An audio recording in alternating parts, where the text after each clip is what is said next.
இல்ல வித்யா, என்ன ஆனாலும் சரி இந்த விசேஷம் நடந்தே ஆகணும். வீட்ல நடக்கிறதையும் அதையும் நாம போட்டு குழப்பிக்க வேண்டாம். அத்தை, ஏன் அத்தை இந்த விஷயத்துல இவ்ளோ பிடிவாதமா இருக்கீங்க? காரணமாதாம்மா, ரஞ்சிதாவும் அவ அக்காவும் ஆசைப்படுறாங்கிறதுக்காகவோ, ரஞ்சிதா இந்த வீட்டோட மருமகன்னு கிரீடம் சுட்டுறதுக்காகவோ எல்லாம் நான் இதை செய்யல. விசேஷம் முடிஞ்ச உடனே நீதான் எல்லாத்தையும் பாத்துக்கணும்னு அவகிட்ட பொறுப்பை ஒப்படைக்க போறதும் இல்ல. இதை நடத்தணும்னு நான் நினைக்கிறது நம்ம குடும்பத்தோட நல்லதுக்காக மட்டும்தான்.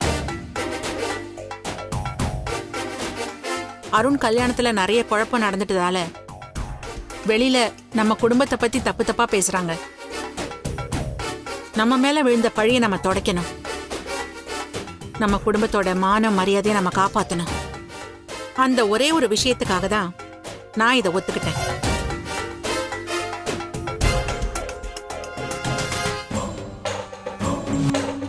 ஊருக்கு தான் அவ இந்த வீட்டு மருமக. இந்த வீட்டை பொறுத்த வரைக்கும் அவ ஒரு வேலைக்காரி. தாலி பிரிச்சு கோத்ததுமே அவளோட இடம் என்னன்னு நான் அவளுக்கு புரிய வச்சிருவேன். அவ இப்ப வேலை இல்லாம நம்ம வீட்டுல இருக்கா. அது நமக்கு வசதியா போச்சு. நம்ம எல்லாருக்கும் சமைச்சு போட்டு வீட்டு வேலையை செஞ்சுக்கிட்டு ஒரு மூலையில தான் அவ இருக்க போறா. அதனால நடக்க போற விசேஷத்தை நினைச்சு நீ மனசை போட்டு குழப்பிக்காத. எல்லாத்தையும் தெளிவா யோசிச்சுதான் நான் ஒவ்வொன்றையும் பண்ணிட்டு இருக்கேன். திரும்பவும் இதை பத்தி நீ பேசவே வேண்டாம். என்ன அண்ணி, அத்தைதான் இவ்ளோ தெளிவா சொல்றாங்கல்ல, நம்ம திரும்பவும் இத பத்தி பேச வேண்டாம். அவங்க போக்குலயே விட்டுறலாம். சரி கல்பனா, நீ சாப்பிடவா? வித்யாவா?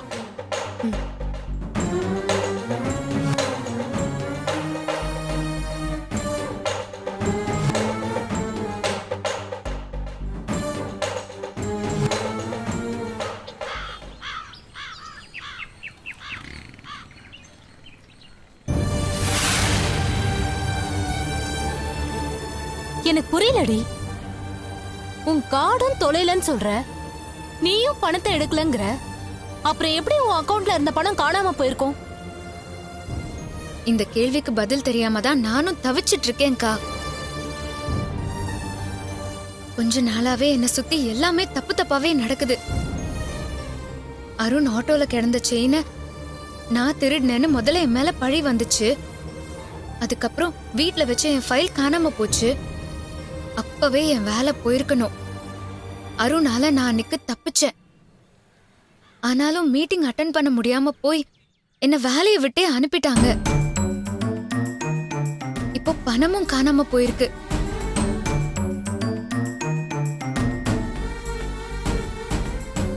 நான் ஏதாவது தப்பு பண்றேனா இல்ல வேற யாராவது எனக்கு எதிரா சதி பண்றாங்களான்னு எனக்கு தெரியல. வேற யாராவதுனா உன் நாத்தனார சொல்றியா? செயின் விஷயத்திலயும் ஃபைல் காணாம போன விஷயத்திலயும் அவங்க தான் ஏதோ செஞ்சிருக்காங்கன்னு எனக்கு கன்ஃபார்மா தெரியும். தாலி பிரிச்சு கூக்கறத பத்தி பேசுறதுக்கு கூட அவங்க தான் டைம் ஃபிக்ஸ் பண்ணாங்க. எனக்கு மீட்டிங் இருக்கிறத தெரிஞ்சுக்கிட்டு தான் அந்த டைம்ல கரெக்டா வர சொன்னாங்களோன்னு எனக்கு தோணுது. ஏய் ரஞ்சிதா, அவ இவ்ளோ விஷயம் பண்ணிருக்கானா? ஏன்டி இப்படி பண்ணேன்னு அவளை பிடிச்சு உழுக்க வேண்டாமா? எவிடன்ஸ் எதுவும் நம்ம கிட்ட இல்லைங்கிறப்போ நான் வேணும்னே அவங்க மேல சந்தேகப்படுற மாதிரி ஆயிரும். ஏற்கனவே எல்லாரும் என் மேல கோவமா இருக்காங்க. சமயம் கிடைக்கிறப்பெல்லாம் என்ன கார்னர் பண்ணி என் மேல பழி போடுறதுக்கும் தயாரா இருக்காங்க. இந்த நிலைமையில நான் இப்படி ஒரு பிரச்சனைய கிளப்பினேன்னா அது எனக்கு எதிராதான் முடியும். அதுக்காக அவ செய்யறதெல்லாம் பொறுத்துக்கிட்டு அமைதியா இருக்க போறியா? அத சாதகமா எடுத்துக்கிட்டு அவ இன்னும் உன்னை ஏறி மிதிப்பா. ஏதாவது ஒரு சூழ்நிலையில நீயும் ரியாக்ட் பண்ணிதான் ஆகணும். நானும் அந்த முடிவுல தான் இருக்கேன்க்கா. அப்படி ஒரு சான்ஸ் கிடைச்சா கண்டிப்பா நான் பேசுவேன். இப்ப என் பிரச்சனை என்னன்னா, ஃபங்க்ஷனுக்கு பணம் தரேன்னு நான் உன்கிட்ட சொல்லியிருந்தேன். அது முடியாம போயிடுச்சுன்னு தான் எனக்கு வருத்தமா இருக்கு. பேசாம விசேஷத்தை நாம தள்ளி வச்சிடலாமாக்கா? என்னடி பேசுற? நாம தான் இந்த விசேஷத்தை பண்ணணும்ன்ற பேச்சையே ஆரம்பிச்சோம். அவங்களும் மனச மாத்திக்கிட்டு சரின்னு ஒத்துக்கிட்டாங்க. ஐயரை வச்சு நாளையும் குறிச்சாச்சு. நாமளே இத தள்ளி வைக்கலாம்னு சொன்னா அது நல்லா இருக்காது ரஞ்சிதா. குறிச்ச நாள்ல இது நடக்கணும்னு சொல்றதுக்கு இன்னொரு காரணமும் இருக்கு. அன்னைக்கு கோயிலுக்கு போனப்போ ஒரு ஜோசியரை பார்த்தேன். அவர் சோழிய உருட்டி பார்த்துட்டு, இந்த நாளுக்குள்ள அருண் கையால மறுதாலி வாங்கி கட்டிக்கிட்டா உன் வாழ்க்கை ரொம்ப நல்லா இருக்கும்னு சொன்னாரு. எல்லா பிரச்சனையும் முடிஞ்சு நீயும் அருணும் காலம் ஃபுல்லா சந்தோஷமா இருப்பீங்களாம். உங்களுக்குள்ள இனிமே பிரிவுங்கிறதே வராதாம். நான் ஆசைப்பட்டு தேடிக்கிட்ட வாழ்க்கை தான் பாதியிலே முடிஞ்சு போச்சு. நீயாவது உன் புருஷனோட நல்லபடியா வாழணும்டி. அதுக்காக தான் இது நடந்தே ஆகணும்னு நான் அடிச்சுக்கிறேன். நீ சொல்றது எல்லாமே சரிதான்க்கா. ஆனா பணம் இல்லாம எப்படி இதை நீ நடத்த போற? நீ பணம் கொடுப்பேன்னு எதிர்பார்த்தா நான் இந்த பேச்ச ஆரம்பிச்சேன். இந்த செலவை எப்படி சமாளிக்கணும்னு முன்னாடியே முடிவு பண்ணிட்டேன். அம்மாவோட நகைங்க கொஞ்சம் கையில இருக்குல்ல, அத வச்சு விசேஷத்தை நல்லபடியா முடிச்சிடலாம். சாரிக்கா, உனக்கு சிரமம் கொடுக்காம நானே இந்த செலவை ஏத்துக்கணும்னு நினைச்சேன். யாரோ சதி பண்ணி எல்லாத்தையும் குழப்பி விட்டாங்க. பரவாயில்ல விட்ரி, நீ கொடுத்தாலும் நான் வாங்கிக்கிறதா இல்ல. அம்மா நகைகளை நான் உனக்காக தான் எடுத்து வச்சிருந்தேன். உன் விசேஷத்துக்காக அதை யூஸ் பண்ணிக்கிறதுல என்ன தப்பு இருக்கு? ரஞ்சிதா, எனக்கு இன்னொரு யோசனையும் இருக்கு. நம்ம 2 பேருக்குமே இப்ப வேலை இல்ல, ஆனா நம்ம செலவுக்கெல்லாம் பணம் வேணும். நீயும் வேற ஏதோ ஐடியா இருக்குன்னு சொல்ற. எல்லாத்தையும் யோசிச்சு பார்த்துதான் நான் ஒரு முடிவுக்கு வந்திருக்கேன். ஊர்ல நமக்கு கொஞ்சம் இடம் இருக்குல்ல, முரளி அண்ணன் கிட்ட சொல்லி அதை விக்கிறதுக்கு ஏற்பாடு பண்ணலான் இருக்கேன். அந்த பணம் வந்தாதான் வேலை கிடைக்கிற வரைக்கும் நம்மளால சமாளிக்க முடியும். நீ என்ன சொல்ற? நல்ல யோசனை தான்க்கா. நாம அப்படியே பண்ணிடலாம். அந்த நிலத்தை வச்சு இனிமே நாம என்ன பண்ண போறோம்? அப்படின்னா நான் நாளைக்கே ஊருக்கு போயிட்டு வந்துடுறேன்டி. அக்கா, பாப்பாவை எங்க விடுவ? ரஞ்சிதா, நீயும் எங்க கூட வரியா? 3 பேரும் சேர்ந்து போயிட்டு வந்துடலாம். ஆஹா, இல்லக்கா, இப்ப இருக்கிற நிலைமையில நான் எங்கேயும் வர முடியாது. சரி, அப்போ பாப்பாவை நீ பாத்துக்கோ. 10 மணிக்கு அவளை உன்கிட்ட விட்டுட்டு நான் கிளம்புறேன். சரிக்கா. சரி இரு, காஃபி எடுத்துட்டு வரேன்.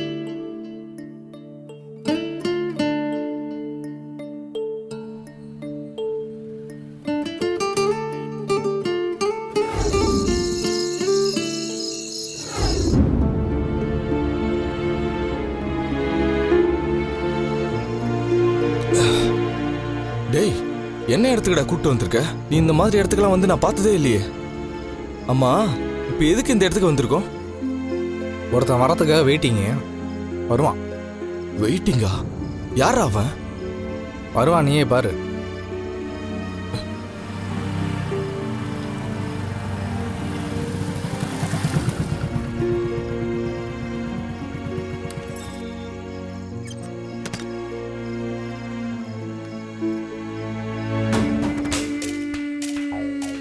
வணக்கண்ணா. மச்சான், யாரா இது? ம்.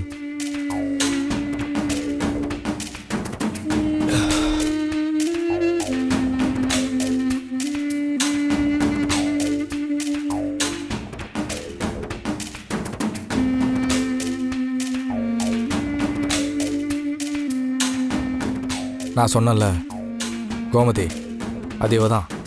சரிங்க சார். நாளைக்கு காலைல 10 மணிக்கு ஊருக்கு போகிறா. இளாம்பாக்கம் பஸ் ஸ்டாண்டுக்கு ஆட்டோவில் தான் போவா. ஆட்டோ பைபாஸ் வழியாக தான் போகும். அந்த வழியில் தான் அவளை தூக்கணும். யாருக்கும் எந்த சந்தேகமும் வந்துடக்கூடாது. போலீஸே வந்து விசாரித்தாலும் இது ஒரு ஆக்சிடென்ட் மாதிரி தான் தெரியணும். சார், இதெல்லாம் ஒரு மேட்ரே இல்லை சார். ஏற்கனவே நிறைய சம்பவம் பண்ணியிருக்கேன். எல்லாத்தையும் ஆக்சிடென்ட் சொல்லி கேஸை முடிச்சிருக்கேன். இதையும் அப்படியே முடிச்சிடலாம். அவளோட ஃபோட்டோவையும் அவள் போகிற ஆட்டோ நம்பரையும் உனக்கு ஃபோனில் அனுப்புகிறேன். காலைல 9 மணிக்கெல்லாம் நீ டோலை தாண்டி நிற்கணும். Okay sir. ஆட்டோ டோலை கிராஸ் பண்ணதும் கரெக்டான இடமா பார்த்து அவளை அடித்து தூக்குற. இவர் அவள் குத்து உயிரும் கொலை உயிரமாலாம் இருக்கக்கூடாது. மொத்தமாக முடிச்சிடணும். புரியுதா? சரி சார், பக்காவாக நான் முடிச்சு தரேன் சார். சார், அப்புறம் அந்த அட்வான்ஸு?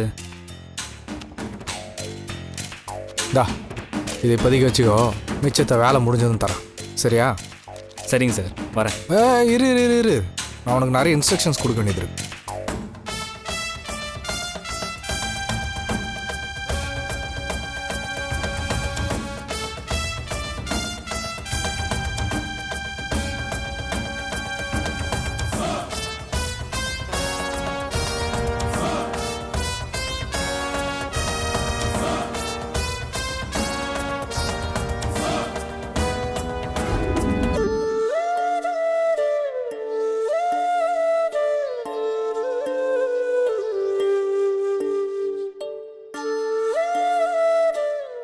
தர்ஷுக்குட்டி, சித்தி காலையில 10 மணிக்கு வீட்டுக்கு வந்துருவா. அவ வந்ததுக்கு அப்புறம் அம்மா ஊருக்கு கிளம்பி போயிடுவேன். மறுநாள் திரும்பி வந்துருவேன். அம்மா வர வரைக்கும் சித்தி கிட்ட அடம் பிடிக்காம குட் கேர்லா இருக்கணும், சரியா? சித்தி என்னை விட உன்னை நல்லா பாத்துப்பா. நானாவது நீ கேட்டாதான் வாங்கி கொடுப்பேன். ஆனா அவ நீ கேட்காமலே உனக்கு பிடிச்சதெல்லாம் வாங்கி கொடுப்பா. அதனால நீ அது வேணும் இது வேணும்னு சித்தி கிட்ட வம்பெல்லாம் பண்ணக்கூடாது. அவ சொல்றதை கேட்டுக்கிட்டு சமத்தா நடந்துக்கணும், சரியா?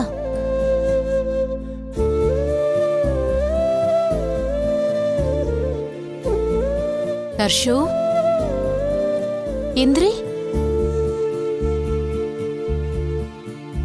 என்னம்மா உடம்பு ஏதாவது முடியலையா? இல்லம்மா, நான் நல்லா தான் இருக்கேன். அப்படின்னா ஏன் அம்மா கிட்ட எப்பவும் போல பேச மாட்டேங்கிற? சரிம்மா ஓகேம்மான்னு எப்பவும் சொல்லுவியே, ஆனா இப்ப பாப்பா எதுவும் சொல்ல மாட்டேங்கிற. அம்மா, எனக்கு அப்பா ஞாபகம் வந்துருச்சுமா.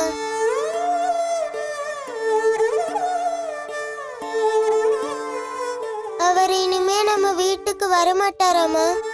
அவரை உனக்கு பார்க்கணும் போல இருக்கா? ஆமாமா.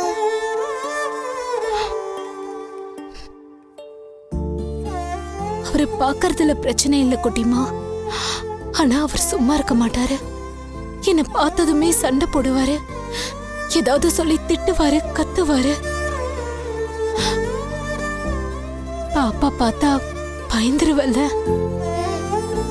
அதான் நான் அவரை பார்க்க உன்னை கூட்டிட்டு போகல. நான் சொல்றது உனக்கு புரியுதா? அப்பா ஏமா இப்படி இருக்காரு? நான் இதுக்கு என்ன பதில் சொல்றதுன்னு தெரியல தர்ஷினி. ஆனா அவரை மாதிரி மட்டும் நீ இருக்கவே கூடாது. யாரையும் அழ வைக்க கூடாது, கஷ்டப்படுத்த கூடாது.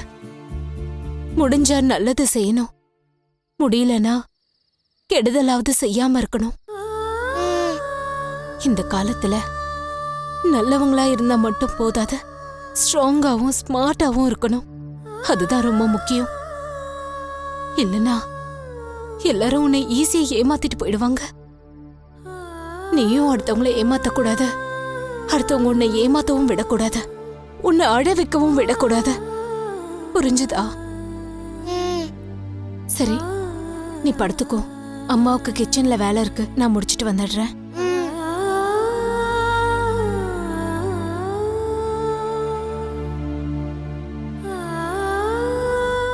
தர்ஷினி வா.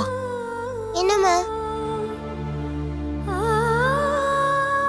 எல்லா நேரத்திலையும் அம்மா அப்பா சித்தி எல்லாரும் உன் கூட இருக்க மாட்டாங்க.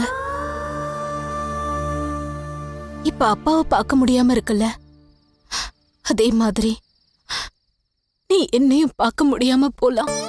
ஏமா நீ என்னை விட்டு எங்க போவ? நான் எங்கேயும் போக மாட்டேன்டா. ஒருவேளை வெளியூர் போலாம், இல்லனா அம்மாக்கு உடம்பு முடியாம கூட போகலாம். சூழ்நிலையால நீ அம்மாவை ரொம்ப நாள் பார்க்க முடியாம கூட போகலாம். அப்ப நிறைய விஷயத்த நீ தனியா தான் ஃபேஸ் பண்ணணும். அந்த மாதிரி சமயத்துல யாரும் உனக்கு ஹெல்ப்புக்கு வர மாட்டாங்க. நீதான் சமாளிக்கணும். அப்படி சமாளிக்கணும்னா நீ எதுக்கும் பயப்படக்கூடாது, யாருக்கும் பயப்படக்கூடாது. தனியா தைரியமா கான்ஃபிடென்ட்டா போல்டா இருக்கணும். என்ன நடந்தாலும் பாத்துக்கலான்னு வில் பவர் வேணும். அப்பதான் இங்க நிம்மதியா வாழ முடியும். நான் சொல்றதெல்லாம் உனக்கு எவ்வளவு புரிஞ்சதுன்னு எனக்கு தெரியல. ஆனா நான் இப்ப சொன்னதெல்லாம் நல்லா மனசுல பதிய வச்சுக்கோ. உனக்கு விவரம் புரியுற வயசு வரும்போது இது எல்லாமே உனக்கு யூஸ் ஆகும். படுத்துக்கோ. Good night. படுத்துக்கோ. குட் நைட் மா.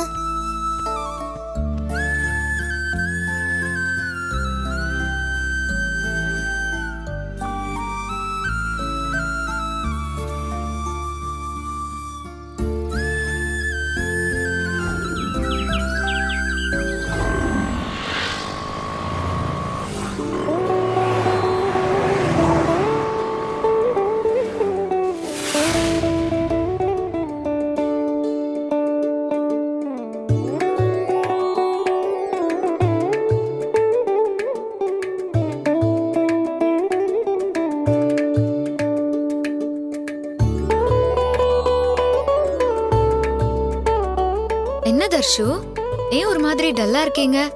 பசிக்குதா? சரி, ஐஸ்கிரீம் வந்ததும் நம்ம சாப்பிடலாம்.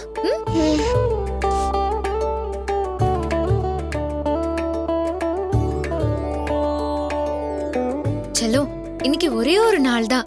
அம்மா நாளைக்கு வந்துருவாங்க. அம்மாக்கு பதிலா பாத்துக்கிறதுக்கு சித்தி நான் இருக்கேன். பாப்பாக்கு சித்திய பிடிக்கும் தானே? அப்புறம் முகம் ஏன் இப்படி வாட்டமா இருக்கு? சித்திக்கு செல்லக்குட்டி இப்படி இருக்கிறது சுத்தமா பிடிக்கவே இல்ல. கொஞ்சம் சிரிங்க.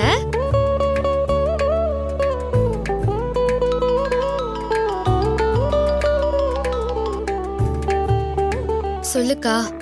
ரஞ்சிதா, கிளம்புனதுல இருந்தே பாப்பா ஞாபகமாவே இருக்கு. அவ என்ன பண்றா? ரெஸ்டாரண்ட்டுக்கு நாங்க வந்திருக்கோம்க்கா. ஐஸ்கிரீம் கேட்டான்னு ஆர்டர் பண்ணிருக்கேன். போனை ஒரு நிமிஷம் அவகிட்ட கொடுக்கறியா ப்ளீஸ்? அக்கா வேண்டாமே, வயசுல பெரியவளா இருந்தும் பாப்பா நினைப்பாவே இருக்குன்னு நீயே சொல்ற. அப்போ பாப்பாவோட கண்டிஷனை யோசிச்சு பாரு. அவ ஒரு மாதிரி டல் ஆயிடுவா. அடிக்கடி நீ இப்படி ஃபோன் பண்ணிட்டு இருந்தா அப்புறம் அவ ரொம்ப டிஸ்டர்ப் ஆயிடுவா. நீ இப்போதைக்கு பேசாம இருக்கிறது மட்டும்தான் நல்லது. என்னடி இப்படி சொல்ற? நல்லா யோசிச்சுதான்க்கா சொல்றேன். நீ ஊருக்கு போயிட்டு எனக்கு நைட்டு ஃபோன் பண்ணு. சரி, நான் வச்சிடுறேன். பாப்பாவை நான் பாத்துக்கிறேன்க்கா, நீ கவலைப்படாம இரு.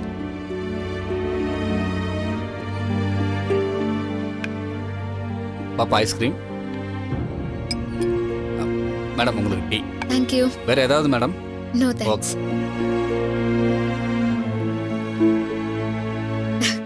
செல்லக்குட்டி சாப்பிடுமா, ஐஸ்கிரீம் சாப்பிடு.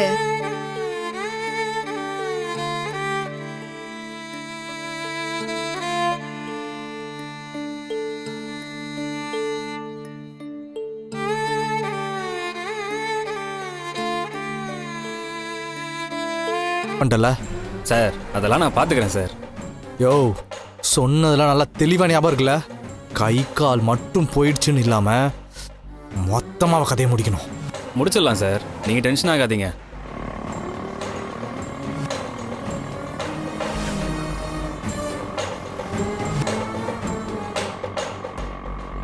சார், நீங்கள் சொன்ன ஆட்டோ நம்பர் இப்போ தான் என்னோட வண்டியை கிராஸ் பண்ணி போகுது சார். நான் வேலையை முடிச்சு கால் பண்ணுறேன். அண்ணா வண்டி அண்ணா, வண்டி அண்ணா. Okay okay okay okay.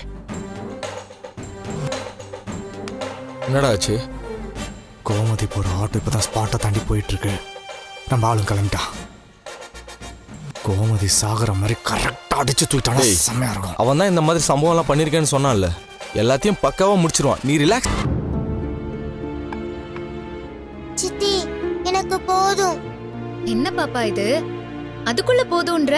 நீ தானே ஆசைப்பட்டு கேட்ட, அப்படியே சரியா சாப்பிட மாட்டேங்கிற. ஒழுங்கா சாப்பிடலனா அப்புறம் பாப்பாக்கு திரும்பவும் பசிக்கும். சாப்பிடு. எனக்கு அம்மாவை பார்க்கணும் போல இருக்கு. அம்மா நாளைக்கு வந்துருவாங்க செல்லும். இன்னைக்கு ஒரே ஒரு நாள் மட்டும் மேனேஜ் பண்ணிக்கோ. இல்ல, எனக்கு அம்மாவை இப்போயே பார்க்கணும். அது எப்படிமா முடியும்? இப்பதானே அம்மா ஊருக்கு கிளம்பி போயிருக்காங்க. அம்மா ஒன்னும் ஊருக்கெல்லாம் போக வேணாம், திரும்ப வர சொல்லுங்க. அண்ணே அண்ணே, அடி அடி அடி.